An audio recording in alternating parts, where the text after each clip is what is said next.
Cool. Well, welcome everybody. This is Mike Roofing again from Problem Solvers. I'm here this week with Karen Darris from Problem Solvers. So Karen's our Vice President of Operations and Strategy here at Problem Solvers, and we've got to spend the last week here in sunny San Diego at Social Media Marketing World. So in this video, we're going to tell you some of our biggest takeaways from Social Media Marketing World 2019, and we're going to make sure you know new ways that you can use social media to help your business grow. And we've been to dozens of these conferences over the years, and we successfully bring back new information that can help our clients grow. So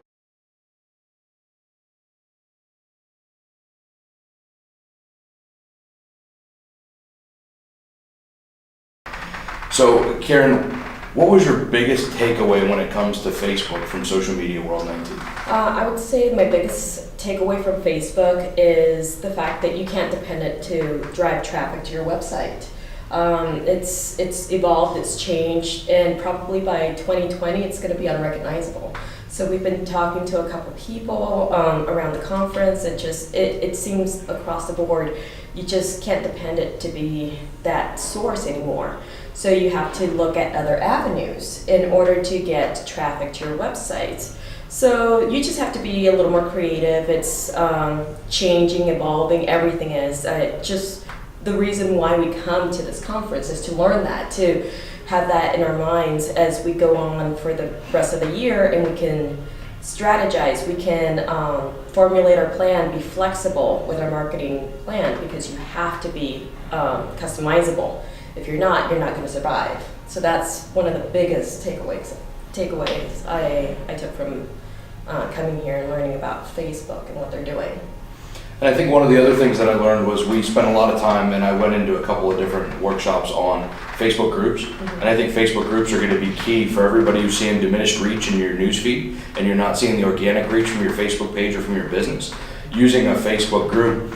And one of the things that was really key, that was a takeaway for me, was inside your Facebook groups, it's not necessarily about getting shown in the newsfeed. It's about making your Facebook group be a destination for somebody. It doesn't matter if you have 20 people in your group or 2 million people in your group. You want to make sure that you have those evangelists that keep coming back. They don't just go to Facebook and wait for your stuff to pop up in the newsfeed. They're clicking through to your group. They're spending time there. They're interacting with one another. They're supporting one another.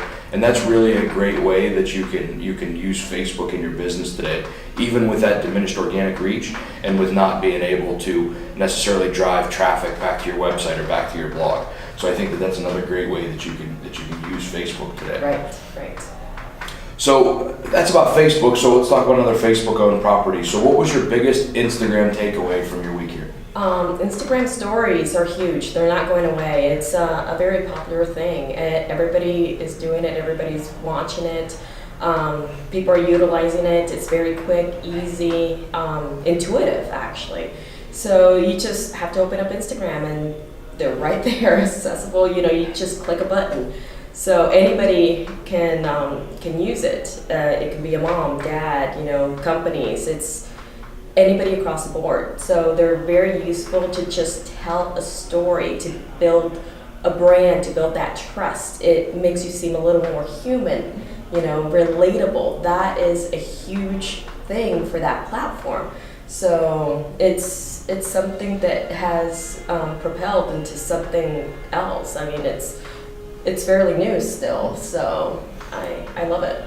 And I think so stories were one of my key takeaways too, but not just the story in itself, was spending time on stories with real humanizing content. Right. I think that's a mistake that we made as a brand, is we used a lot of our existing business related content, our helping our clients content, the informational content that we have, and we repurposed it for Facebook stories, for Instagram stories, even for Snapchat for a while.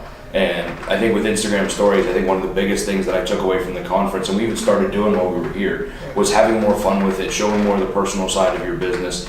Even if you can't necessarily be funny, if you're in a serious brand or if you're in an industry that has some strict regulation, you can still not just post business stuff. You can post Instagram stories and behind the scenes. One of the things we did this week that I thought was a lot of fun was we took some of the shirts that I wore this week and we put them on an Instagram story, and we allowed people to vote on which one of the funny shirts I should wear the next day. and we had tons of people. It was a great conversation starter around social media marketing world, and it definitely got people talking. And every time they would come up and read the shirt and they would say something, we would direct them back to our Instagram story so that they could vote on the shirt for the next day. And we had crazy great engagement compared to previous Instagram stories that we've done. So I do think that that's a great way to, like you said, personalize the brand and really drive home who you are and help people develop that know, like, and trust so that they want to buy from you. Exactly. It's going to show what differentiates you from everybody else, because you're all offering the same service. You know, what makes you different? What makes you stand out? It's you. It's your personality. It's what you have to drive that business. So this is a way to show that. So we talked about Facebook, we talked about Instagram, so let's talk about their arch nemesis. Let's talk about Google-owned YouTube. What was your biggest YouTube takeaway from this week? My biggest YouTube takeaway is that people go to YouTube to watch videos. So versus Facebook, where you just spend 6 seconds watching a small portion of a video that might be 20 minutes, you go to YouTube and you really sit down and you watch TV, basically. That's what it's there for. So if you want to do video, you want to do long video, you go to YouTube. You post it on YouTube, you're going to get longer views than Facebook. Your stats are going to be greater. Yeah. That was my biggest takeaway on it, and it's not going away. It's still relevant. People consume almost 1 hour of YouTube videos every single day. Yes. Like, that's crazy to me, but that's the destination where people are going to consume videos. Mm-hmm. You don't scroll your Facebook feed or your Instagram feed or your Twitter feed looking to consume video. So I agree with everything you said, and my biggest takeaway around YouTube is probably going to be something that's overly simplified, but it really didn't hit home until this week. So YouTube's owned by Google. It is a search-based site. And they made a really great point that's not necessarily just YouTube related, but when you search for something on Google, you get video listings, right? Right. So how many of those video listings come from Facebook? None. Yeah, none, absolutely. Every single one of the video listings, so we talk about search engines, we talk about SEO a lot, we talk about search engine marketing and paid PPC, but in this case, you have an opportunity for free organic search just by making sure that your YouTube videos are tagged and titled and they're SEO compliant so that your videos can then be relevant to show up in search. So that's probably a really dumbed down answer, and it's amazing that after over a decade that YouTube's been around, that's what we got today. But thinking about it from that perspective was a new way for me to look at it, not just necessarily for me to create videos for people to consume on YouTube, but how can I use it in bettering our brand through another form of SEO. I know it's not actually SEO, but being able to rank your videos through Google search when they look for your particular product, service, or what you're talking about. Exactly, it's brilliant. So that was a big takeaway for me. So another big piece of Social Media Marketing World 19 was talking about influencers. So what was your biggest influencer takeaway? My biggest influencer takeaway is that you need that trust. For any business, any brand, you kind of need to build that trust. Everything is based on trust right now. Influencers have that. Mm-hmm. It doesn't matter how small they are, how big they are. They carry a large following. You know, it's word of mouth, basically. That's what you're getting with the influencer. And you can look at contracts with influencers. It can be something as simple as a mention, and it might be free, you know, and that actually still puts really great exposure on your brand. Mm-hmm. But if you wanted to spend even more money, you could get influencers that have even a larger following. But you also have to be aware of the fact that they could be buying followers. Mm-hmm. So you have to interview them, you have to get to know them, you have to see if they're really the partner for your brand, because once they're part of your brand, it's kind of hard to shut that door, you know? Yep.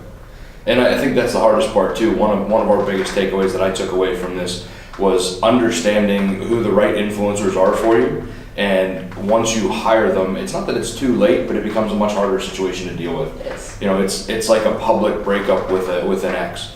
You know, you could have some very bad press that outweighs all of the good PR that they got you whenever you were influencer partners.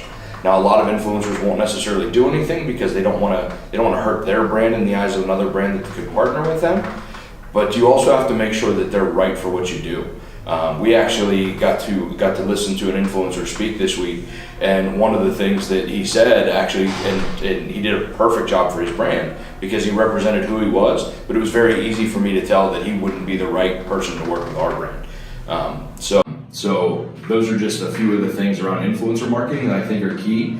And Social Media Marketing World 2019 has been another fantastic journey for us. It has. And we've enjoyed our time here getting to meet new people. We've networked a lot. We've got to show off a lot of great shirts this week.